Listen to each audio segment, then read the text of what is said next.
এই ছবিটি এখন সামাজিক যোগাযোগ মাধ্যমের সবচেয়ে আলোচিত ছবি। দেখুন তো চেনা যায় কিনা। এখানে ইমামের দায়িত্ব কে পালন করছেন? আচ্ছা, না চিনলে বলে দিচ্ছি, ইনি সেনাবাহিনীর প্রধান মেজর জেনারেল ওয়াকারুজ্জামান। হ্যাঁ, আমাদেরই সেনাবাহিনীর প্রধান। সূত্র বলছে, আজ রাষ্ট্রপতির বাসভবন বঙ্গভবনে ইফতারের পর মাগরিবের নামাজের ইমামতি করেন সেনাপ্রধান। এ সময় তার পেছনে নামাজ আদায় করেন রাষ্ট্রপতি শাহাবুদ্দিন চুপ্পুসহ সেনাবাহিনী ও বঙ্গভবনের শীর্ষ কর্মকর্তারা। ছবিটি নেট দুনিয়ায় ভাইরাল হওয়ার পর প্রশংসায় ভাসছেন সেনাবাহিনীর প্রধান ওয়াকারুজ্জামান। বাহিনীর পোশাক পরেই ইমামতি করার ব্যাপারটিকে গুরুত্বের সাথে দেখছেন আলেম ওলামারা।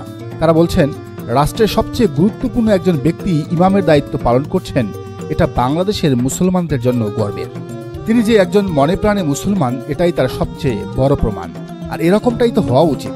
রাষ্ট্রের প্রতিটি গুরুত্বপূর্ণ পদেই এমন ব্যক্তি তো আসা উচিত।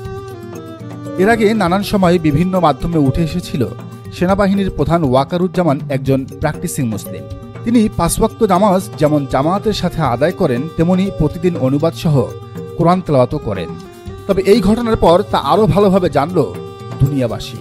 জানা যায়, ওয়াকারুজ্জামান ছোটবেলা থেকেই একজন ধর্মপ্রাণ মুসলিম। তিনি মুক্তবে গিয়ে পবিত্র কোরআন পাঠ করা শিখেছেন।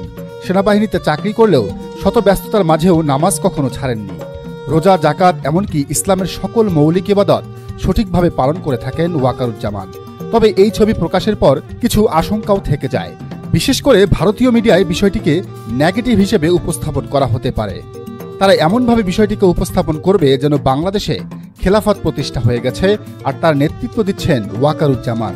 তবে যে যাই বলুক না কেন, সেনাপ্রধান ওয়াকারুজ্জামানের এই দৃশ্যটি আমাদের জন্য সত্যিই গর্বের, কারণ এমন ছবি এর আগের কোনো সেনাপ্রধানের নেই। দর্শক, আপনিও কি তাই মনে করেন?